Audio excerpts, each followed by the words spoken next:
ہر قسم کی ہر قسم کی تعریف اللہ رب العزت کے لیے ہے۔ اس کے ہاتھ میں ہر چیز کی بادشاہت ہے اور وہی پناہ دیتا ہے، اور اس کے خلاف کوئی کسی کو پناہ نہیں دے سکتا۔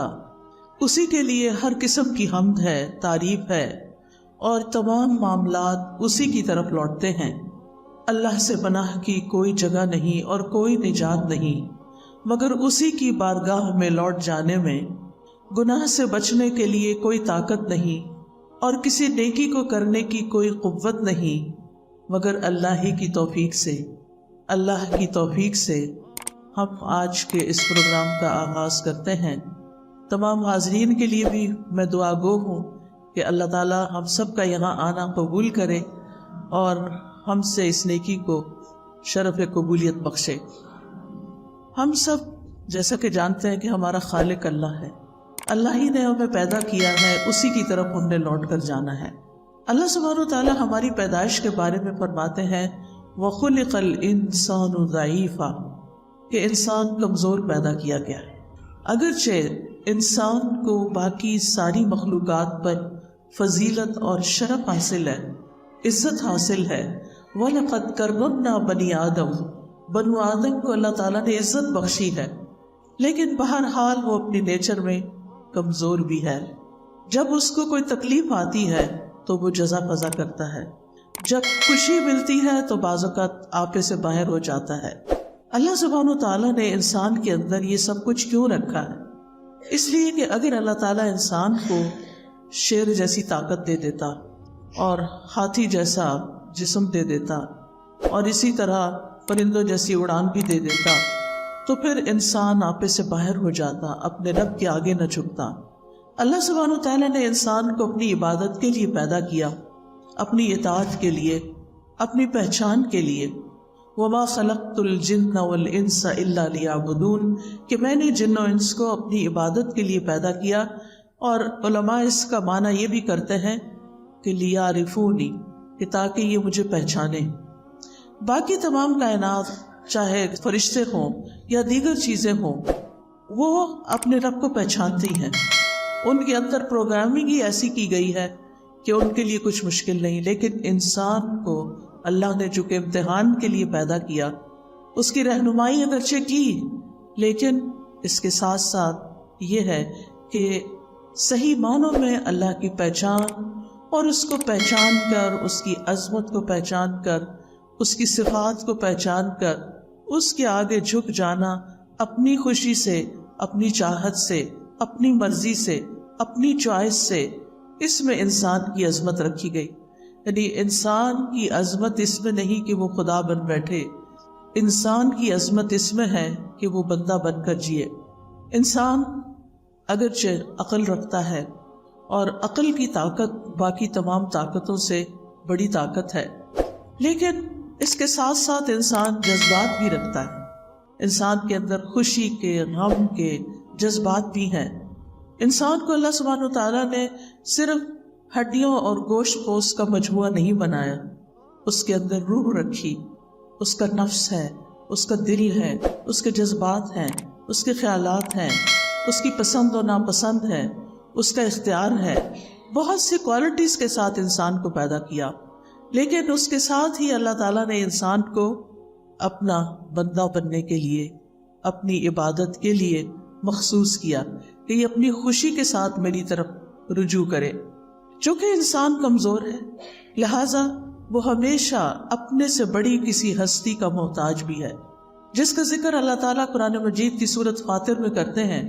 یا ایھا الناس انتم الفقراء الی اللہ، اے لوگو تم سب اللہ کے محتاج ہو۔ واللہ هو الغنی الحمید، اور اللہ وہ تو غنی ہے، قابل تعریف ہے۔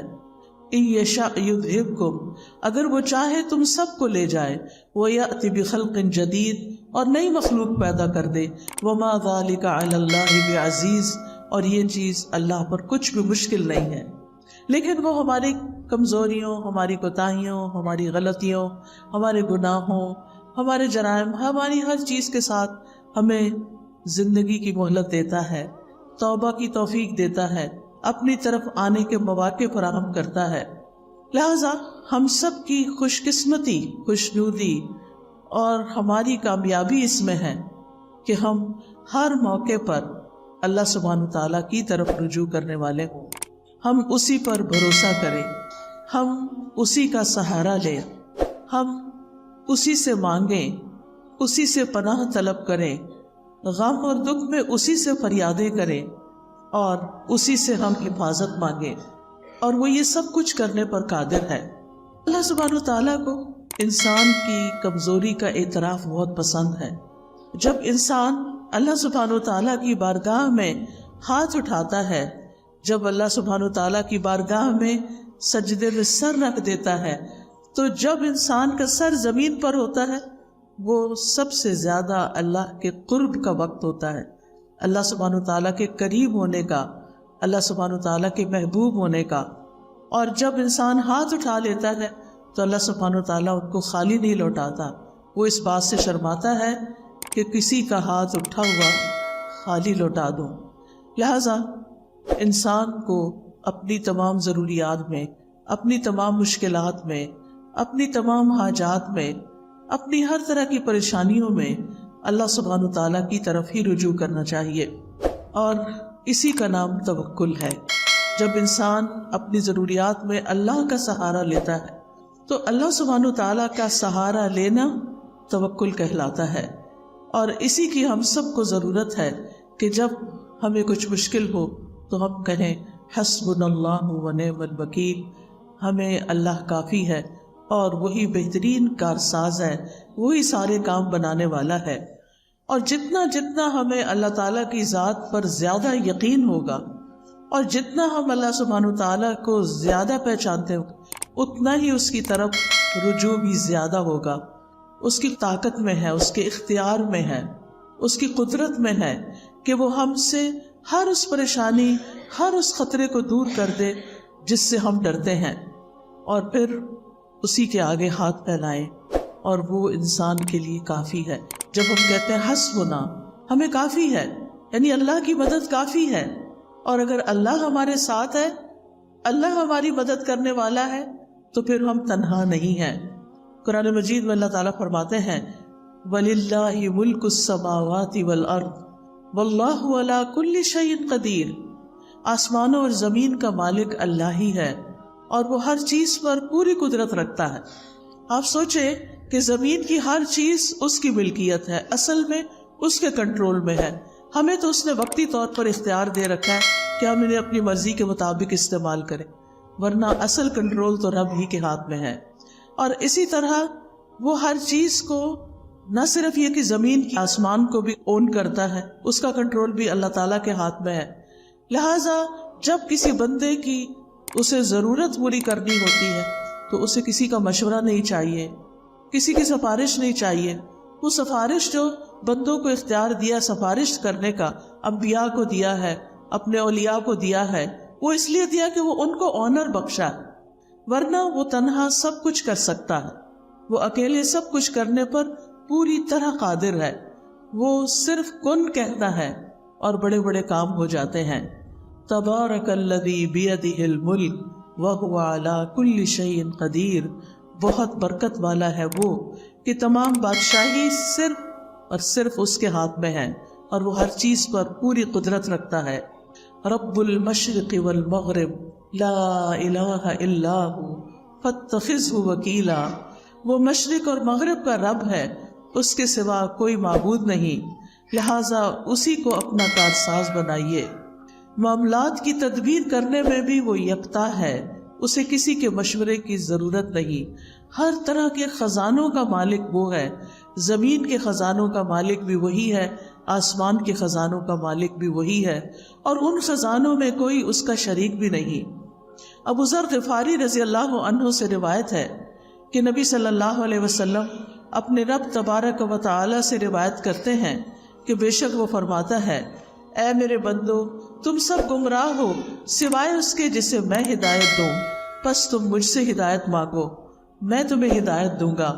اے میرے بندو، تم سب بھوکے ہو سوائے اس کے کہ جسے میں کھلاؤں، پس تم مجھ سے کھانا مانگو، میں تمہیں کھلاؤں گا۔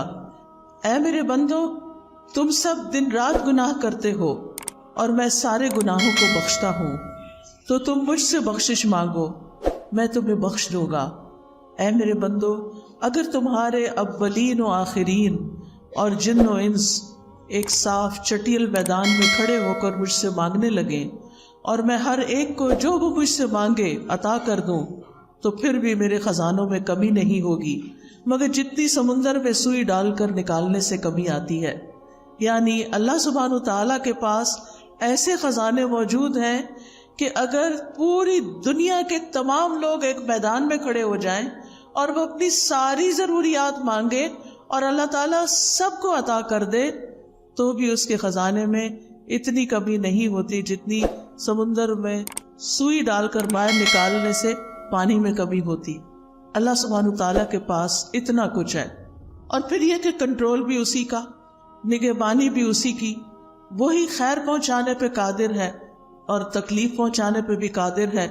سورۃ الانعام میں آتا ہے وَإِن يَمْسَسْكَ اللَّهُ بِضُرٍّ فَلَا كَاشِفَ لَهُ إِلَّا هُوَ وَإِن يَمْسَسْكَ بِخَيْرٍ فَهُوَ عَلَى كُلِّ شَيْءٍ قَدِيرٌ، اور اگر اللہ تجھے کوئی تکلیف پہنچائے تو اس کے سوا کوئی دور کرنے والا بھی نہیں، اور اگر وہ تجھے کوئی بھلائی پہنچائے تو وہ ہر چیز پر پوری طرح قادر ہے، یعنی وہ ایسا کر سکتا ہے، ہر طرح کے نفع اور نقصان کا مالک ہے۔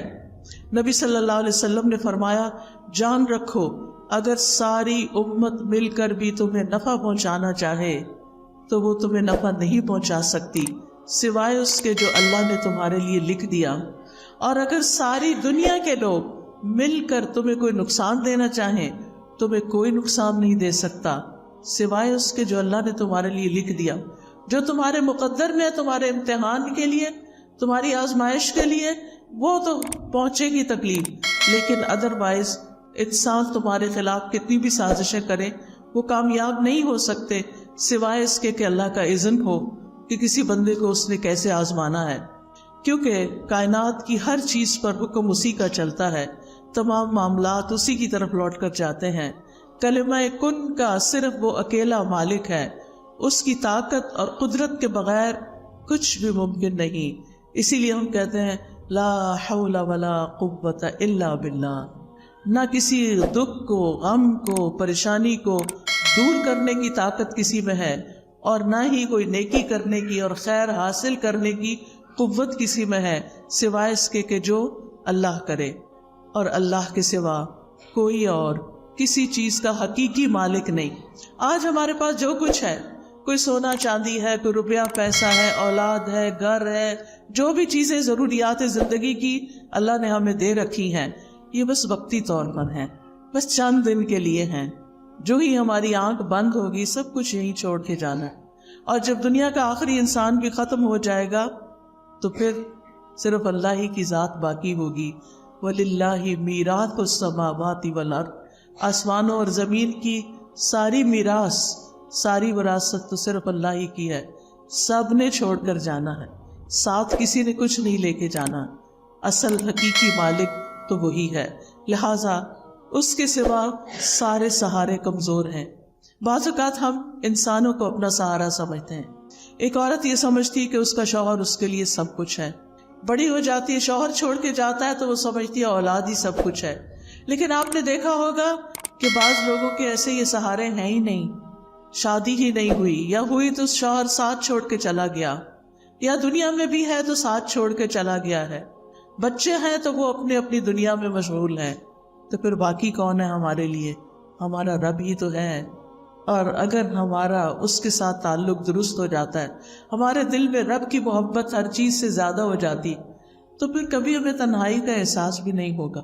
ہر معاملے کے اندر ہمیں پھر پورا یقین ہوگا کہ وہ ہے جو ہمارا کام بنا دے گا، اور اللہ سب کا بنا دیتا ہے، وہ روزی پہنچاتا ہے، وہ ضروریات پوری کرتا ہے، وہ مشکلات آسان کرتا ہے، اور اس معاملے میں ایک مومن اللہ پر توکل کرتا ہے۔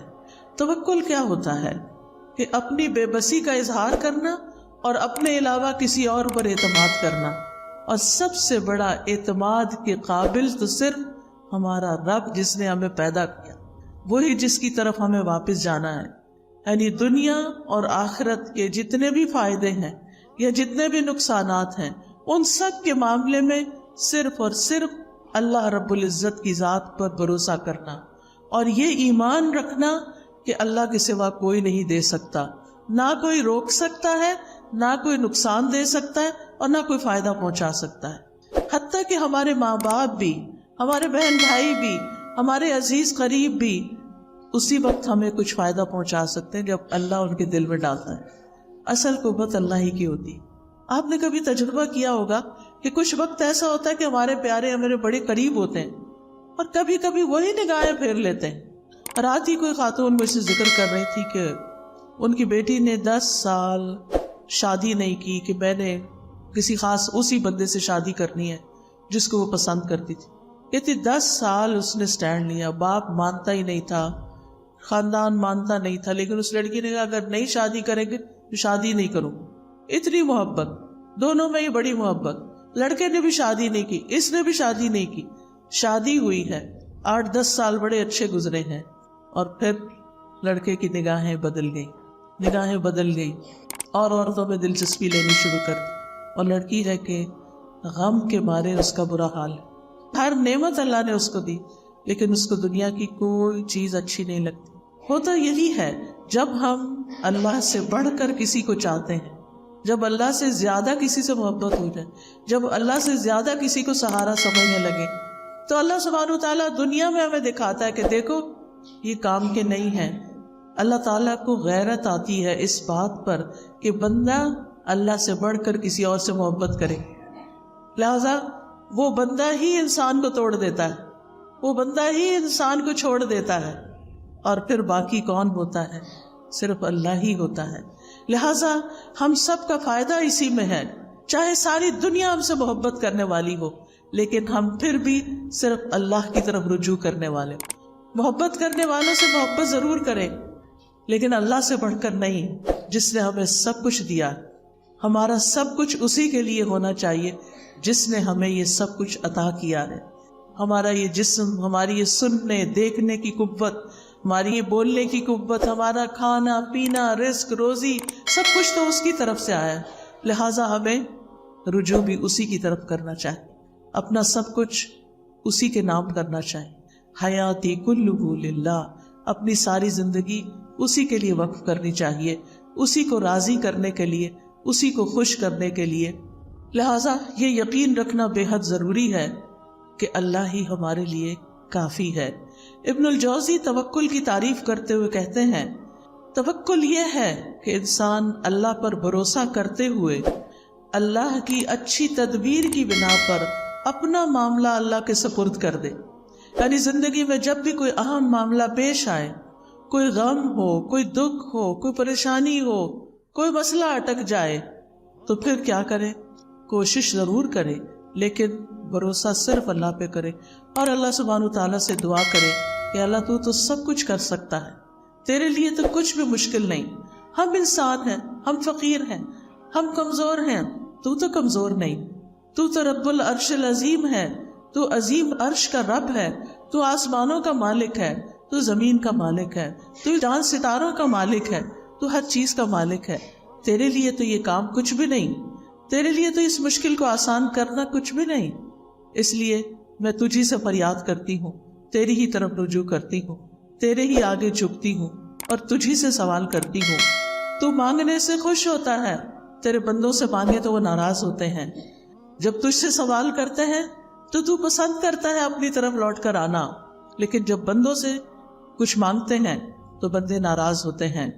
ابن رجب حنبلی کہتے ہیں، توکل یہ ہے کہ دنیا اور آخرت کے تمام امور میں فائدوں کو حاصل کرنے اور تکلیفوں کو دور کرنے میں اللہ عز و جل پر دل سے سچا اعتماد، یعنی جب کوئی مشکل پیش آئے تو انسان گھبرائے نہیں، فوراً رب کی طرف دل ہی دل میں رجوع کرے اور کہے میرا رب کر دے گا، ان ذالک علی اللہ یسیر، میرے رب کے لیے یہ کام بہت آسان ہے، اس کے لیے مشکل نہیں ہے۔ اسی طرح عبداللہ بن داؤد کہتے ہیں کہ توکل یہ ہے کہ انسان اللہ سے اچھا گمان رکھے، ہمیشہ پازیٹو رہے، مایوسی کی طرف نہ جائے، کیونکہ مایوسی کفر ہے، مایوسی انسان کو خودکشی تک لے جاتی ہے۔ مایوس انسان زندگی کو انجوائے نہیں کر سکتا، لہذا ہمیشہ امید سے رہے، اللہ تعالیٰ کی طرف رجوع کرتے ہوئے ہمیشہ یہ سوچے کہ یہ مشکل آسان ہو جائے گی، ہو جائے گا، اللہ ہے نا۔ عام طور پہ لوگ کہتے میں ہوں نا، لیکن بہت دفعہ میرے ہوتے ہوئے بھی کچھ نہیں ہوتا، لیکن جس کی زندگی میں رب ہوتا ہے اس کے لیے کچھ بھی مشکل نہیں رہتا۔ شقیق بن ابراہیم کہتے ہیں توکل اللہ کے وعدے پر دل کا مطمئن ہونا ہے، کہ اللہ نے وعدہ کیا ہے نا کہ میں تمہاری پکار سنتا ہوں، میں تمہاری دعائیں سنتا ہوں، تو پھر اطمینان رکھیں کہ وہ اس نے سن لی ہے، اور وہ ایک وقت آئے گا، ایک دن آئے گا کہ وہ پوری ہو جائے گی۔ وہ العزیز ہے، الحکیم ہے۔ العزیز کا مطلب ہے کہ وہ غالب ہے، قادر ہے، ہر چیز کر سکتا ہے، لیکن اس کے ساتھ حکیم ہے، وہ صرف ہماری مرضی کے مطابق نہیں چلتا، وہ پوری کائنات کو چلا رہا ہے، وہ پوری کائنات کو سامنے رکھ کر جو چیز ہمارے فائدے کی ہوتی ہے، جس وقت وہ ہمیں ملنی چاہیے وہ اس وقت دیتا ہے۔ بعض اوقات آپ دیکھیں انسان اللہ سے دعا کرتا ہے اور چاہتا ہے کہ بس میں اٹھوں مصلی سے اور میرا کام ہو جائے، اور کئی دفعہ ہو بھی جاتا ہے، لیکن کئی دفعہ نہیں ہوتا۔ اب اس میں ہم دیکھتے ہیں کہ یوسف علیہ السلام بچے تھے، ابھی بالکل ابتدائی عمر تھی ان کی، اپنے والد سے جدا کر دیے گئے، وہ کتنا روتے تھے ان کے لیے، اور ان کے دل میں یہ یقین تھا کہ میرا رب میرے بچے کو واپس لائے گا، لیکن رب کب واپس لائے؟ 40 سال کے بعد۔ اس 40 سال میں یوسف علیہ السلام کی کیسی کیسی تربیت نہیں ہوئی، کیسی کیسی ان پہ آزمائشیں نہیں آئیں، کبھی وہ کنویں میں پھینکے گئے، اور کبھی وہ مصر کے بازار میں بک گئے، اور کبھی وہ زلیخا کی طرف سے آزمائش میں مبتلا ہوئے، اور کبھی وہ قید خانے میں 9 سال تک بند رہے۔ ان سارے مرحلوں سے خوش اسلوبی سے گزرتے ہوئے جب وہ مصر کے بادشاہ بنے تو اللہ تعالیٰ نے ان کو واپس لوٹا دیا، اپنے باپ سے ملے۔ اب کس شان سے ان کے والد آتے ہیں، کس شان سے ان کے بھائی آتے ہیں کہ ان سب کو اپنے تخت پر بٹھاتے ہیں اور بھائی ان کے سامنے جھک جاتے ہیں۔ یہ ایک وقت چاہیے تھا ان کو واپس لوٹانے کے لیے کہ اللہ سبحانہ وتعالیٰ کے فیصلے زیادہ بہتر ہوتے ہیں۔ بعض اوقات ہم یہ چاہتے ہیں بس ہمارا بچہ ہمارے پاس ہی رہ کے ادھر ادھر نہ جائے، پتہ نہیں اس کو کیا ہو جائے گا، لیکن جو اللہ پہ بھروسہ کرتے ہیں وہ بھیج دیتے ہیں۔ میں نے تو اللہ کے حوالے کیا، اللہ نے یوسف علیہ السلام کی حفاظت کی تھی، پورے مصر میں ایک بھی ان کے سوا مسلمان نہیں تھا، اللہ حفاظت کرے گا۔ موسیٰ علیہ السلام کی والدہ نے کیا کیا تھا؟ دودھ پیتے بچے کو باسکٹ میں ڈال کے سمندر کے حوالے کر دیا۔ کوئی آسان نہیں تھا، لیکن توکل نہ ہوتا تو ایسا نہ کر سکتی۔ ہر شخص کی زندگی میں ایسے مرحلے آتے ہیں کہ جب اس کو اپنا بچہ، اپنی پیاری چیز، اپنی قیمتی چیز اپنے پاس سے نکال کے اللہ کے حوالے کرنا پڑتی۔ ایسے میں بڑے بڑے ڈیسیژن جو رسک پر مبنی ہوتے ہیں انسان صرف اس وقت لے سکتا ہے جب اللہ پہ توکل کرتا ہے۔ ابراہیم علیہ السلام کو آپ دیکھیے کہ کس طرح ان کے لیے آگ کا الاؤ تیار کیا گیا، آگ کا الاؤ تیار کیا گیا۔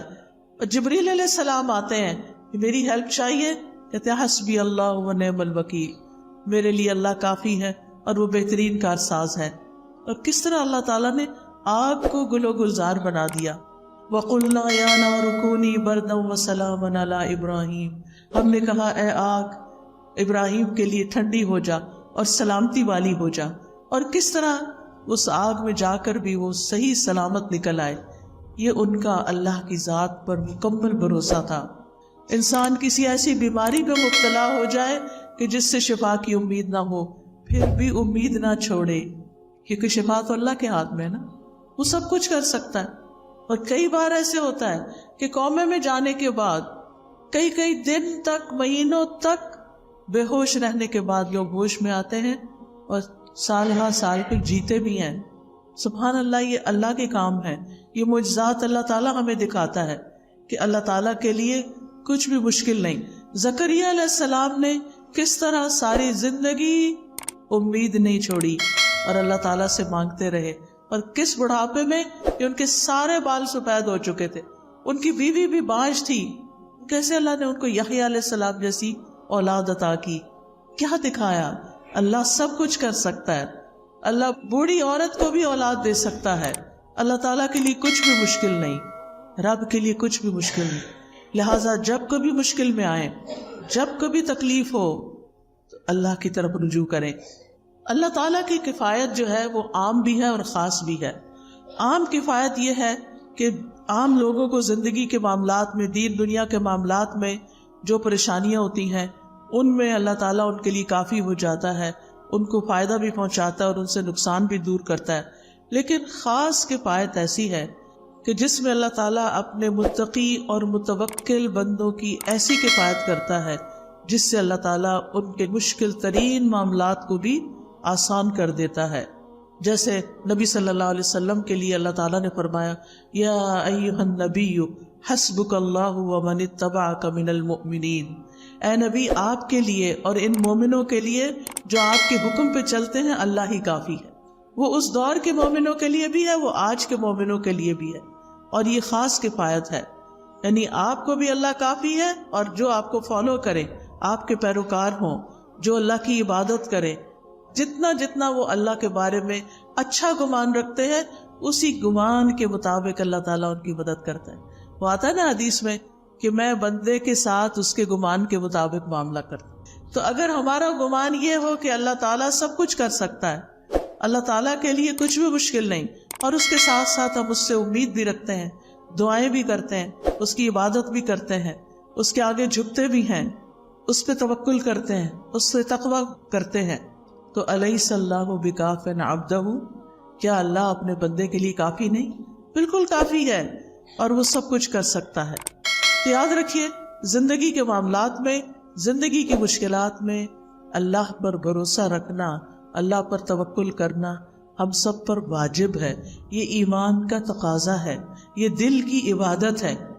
توکل دل کی عبادت ہے کہ میرا دل اطمینان میں ہو، مشکل سے مشکل وقت میں اطمینان میں ہو، میرا رب ہے وہ کرے گا، اور توکل سے بڑا کوئی مقام نہیں ہے۔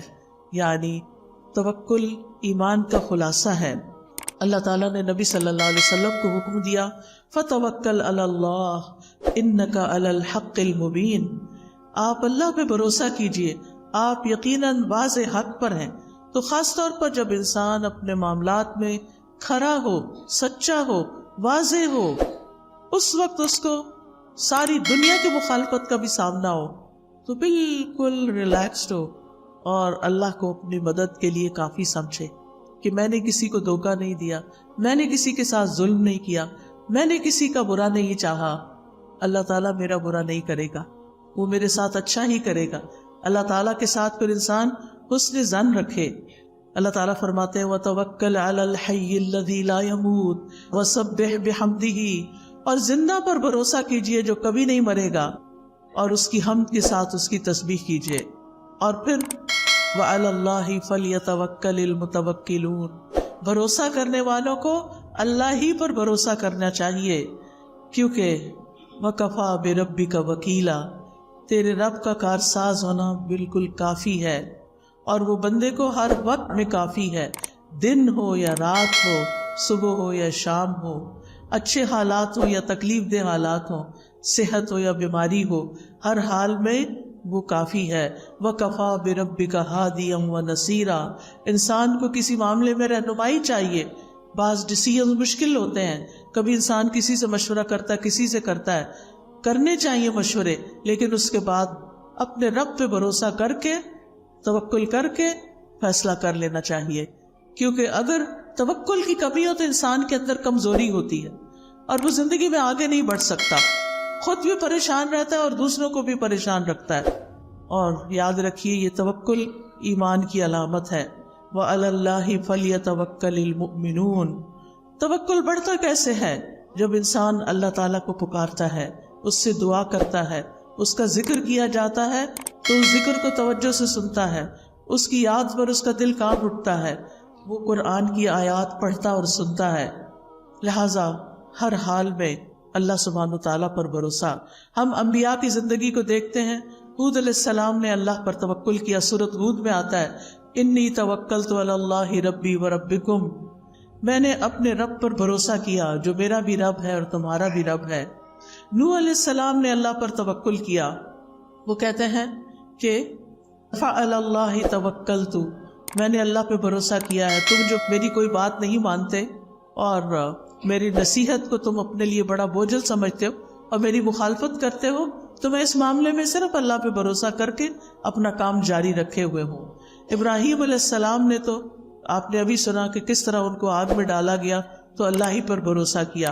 موسیٰ علیہ السلام نے بھی اللہ پہ بھروسہ کیا، جب بنی اسرائیل کو لے کر چلے تو سامنے سمندر